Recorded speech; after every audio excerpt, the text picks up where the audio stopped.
Okay, hello people and welcome back to another video. This video here we're going to do something slightly different than the wiring for a change. We're going to have a look at this stripped out bolt on this side panel and yeah, let's get it fixed. Cool.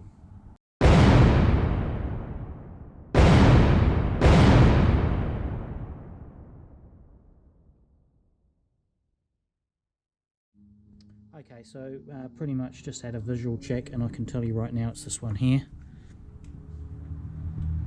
As you can see, she's just turning, nothing's happening. Now I think I know what's happened here is that the bolt that's been put in here is too long. When it's been screwed in, it's hitting the back of the hole. It's not a blind hole,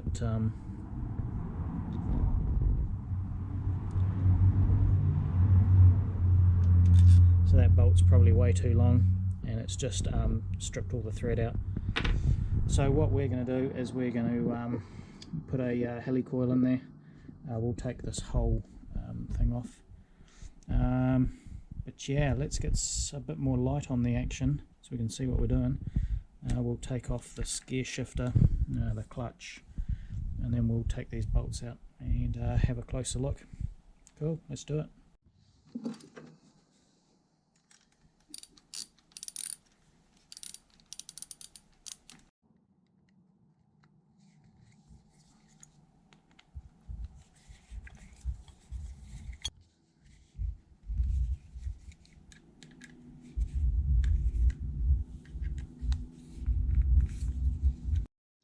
Okay, so I got all the bolts out. I can't remember if I need to take this clutch off or whether it just pushes on a rod. I suppose I should read the book and have a quick look.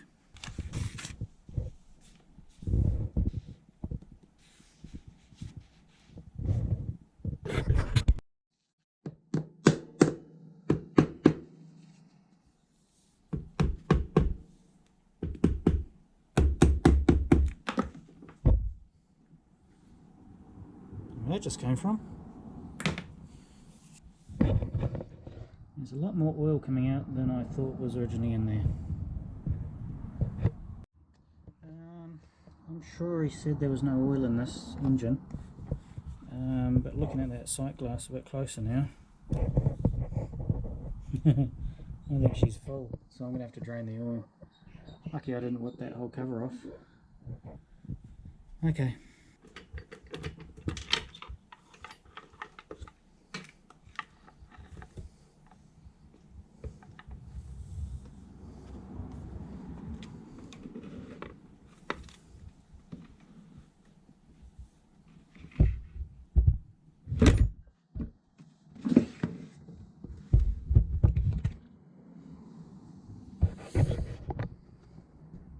She is.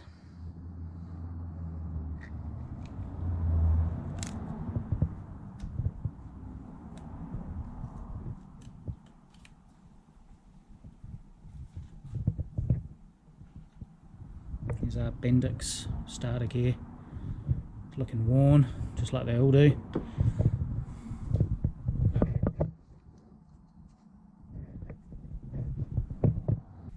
Fair bit of sludge in the bottom here. I have to get a razor blade, clean all this off.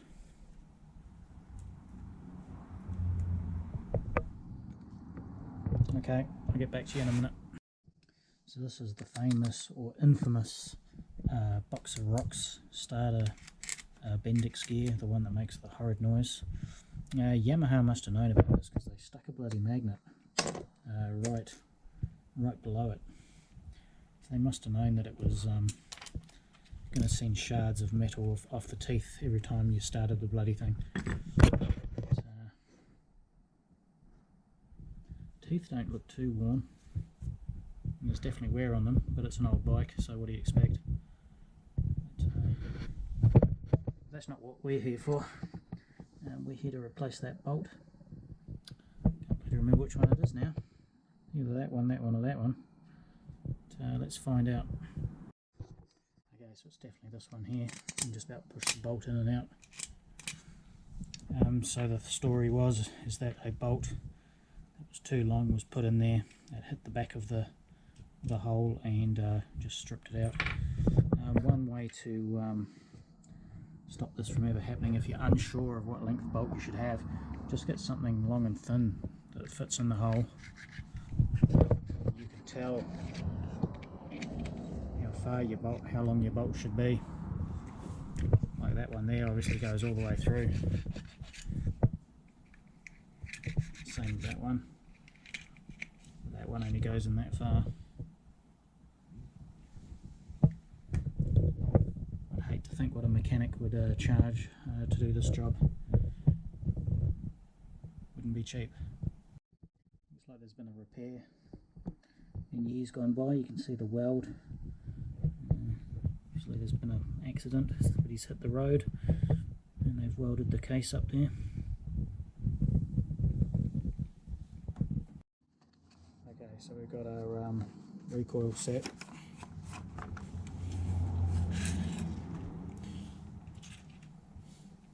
We have to drill that hole out and get one of these in there. To say I'm nervous would be an understatement, not being my bike and all. But yeah, we'll do what we can do. Okay, for those who don't know or have never seen one before, this recoil set here, we've got an M6 hole there with a damaged thread. So we're going to drill it out with this drill bit here, which is something weird like 7 point something. We're then going to tap a thread in. We're then going to put one of these funny spring looking things in using this tool here. And then that is going to be able to accept our M6 bolt again. So yeah, let's drill us some holes in someone else's bike engine. What could possibly go wrong?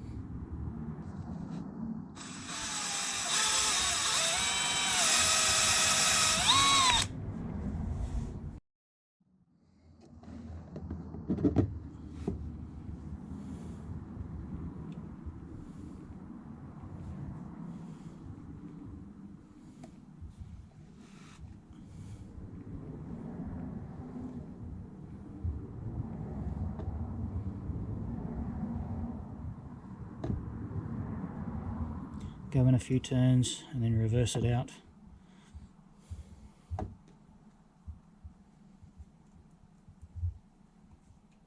Clean all the chips off. Bit of oil on there.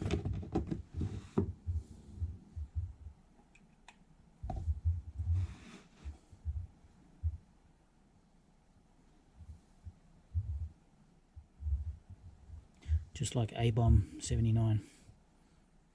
Or this old Tony. Now we need to make sure we don't make the same mistake as whoever put the bolt in there and stripped it out originally. So we'll just do a quick depth gauge. So I'm going to go just before these threads stop and we'll be safe.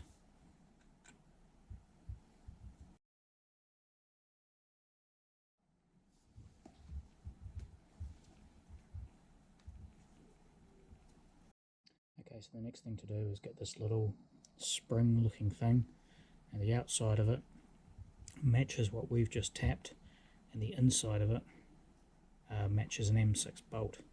Now it's got this little, I don't know how well you can see it, this little tang here, and that's what this bit grips onto.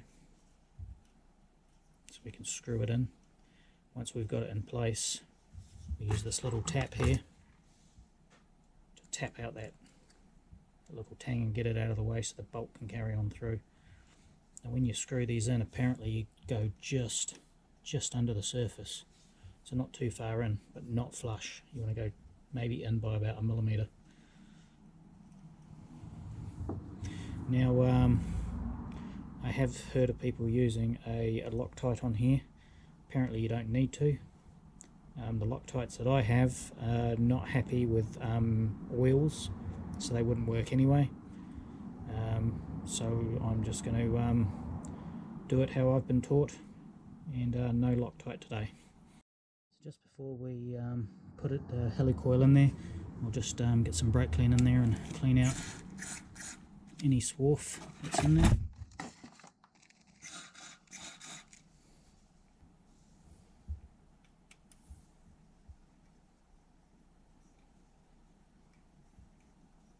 Well, you can see that, but that's just underneath.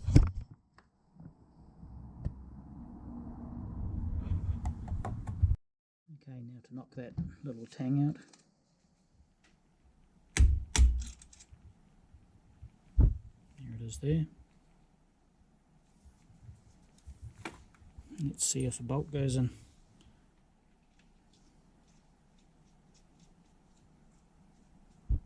And it does.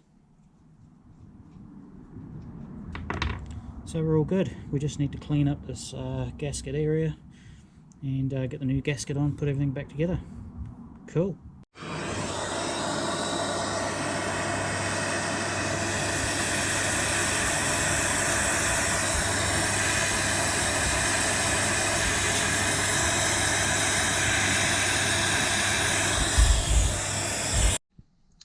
Okay, so I've just spent like 20 minutes scraping something off of here. Almost looks like some sort of glue. I've obviously had leaking issues there because of that repair, and I can see a gap there.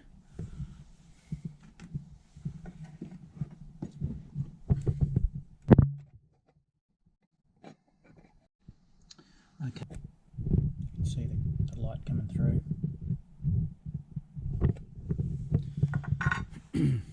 Now the owner of the bike, David, gave me a new gasket, but she's pretty thin.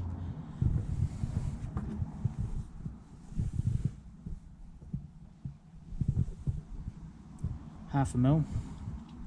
This is a gasket that I've had for a long time for my XV, and this one is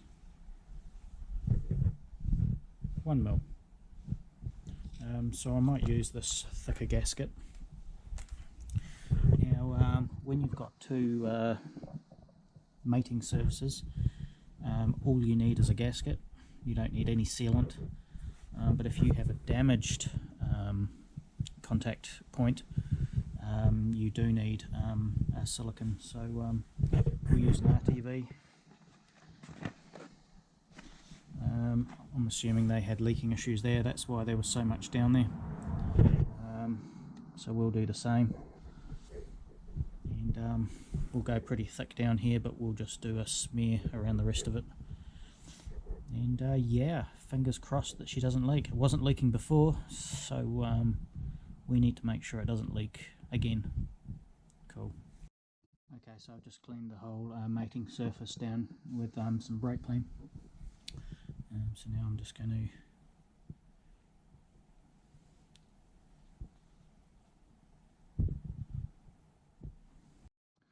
so we've got our RTV silicone. RTV is room temperature vulcanization or something.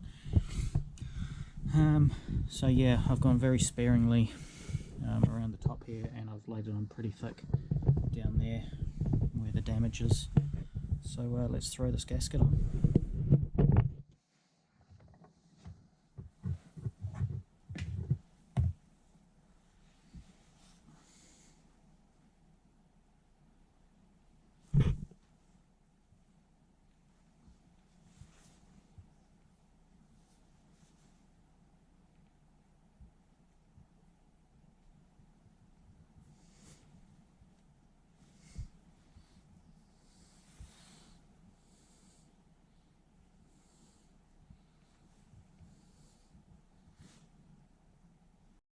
So we've just got to make sure our Bendix gear is sitting in there properly.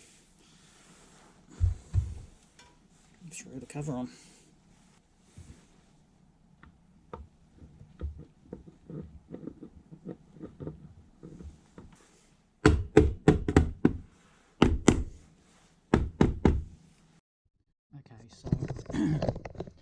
Okay, so we've got these bolts that we've just put in.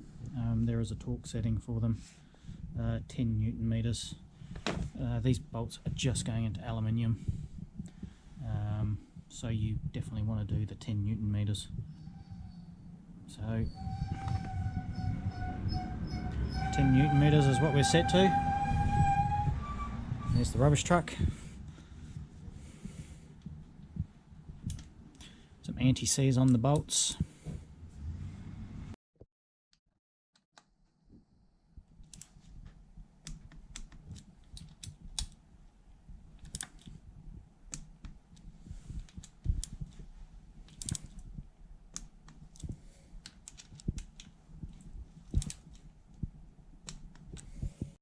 This is our repair. This is the one we're worried about.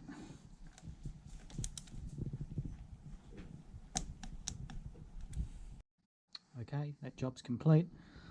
Let's hope it doesn't leak. We'll be good. I'm just waiting for an oil filter to turn up, and then we'll throw some fresh oil in it. And then that'll be the acid test to see if she leaks, but nah, we'll be all good. Okay, might have a look at these brakes next. Get some new pads in there and bleed them, see if we can get them working.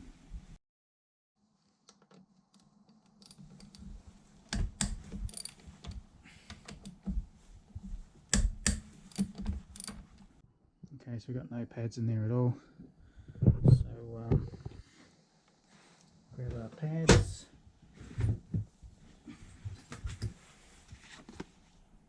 We'll throw them in. It's the tiniest of little cotter pins or split pins or whatever you want to call them.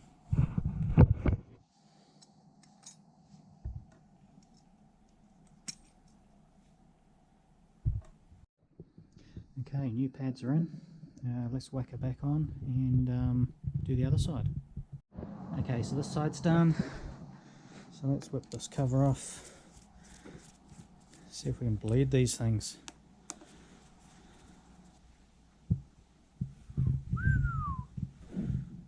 Brand new, like it's never been used.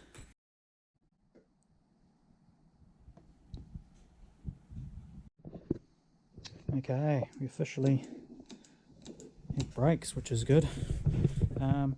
Probably should have videoed a bit more, but I just use the old syringe onto the nipple here, crack that, suck with that, keep filling up there. Eventually you'll suck it all through, and then bada bing bada bang, you got brakes. That easy. Although you are backwards and forwards, especially with these big massive calipers. Took a while to suck all the air out of there, and so much fluid. Like, what's this little bottle here? 250 ml. I reckon 3/4 of that is gone now. Just filling up the hoses, the calipers, the two calipers, and the reservoir. So that's only just enough to do this job. Cool. Okay people, well thanks for watching. Hope you enjoyed the video. I'm going to leave this one here. It's getting a bit long, as they always do. At next one, I want to fire this thing into life hopefully. So keep tuned and we shall see you in the next one.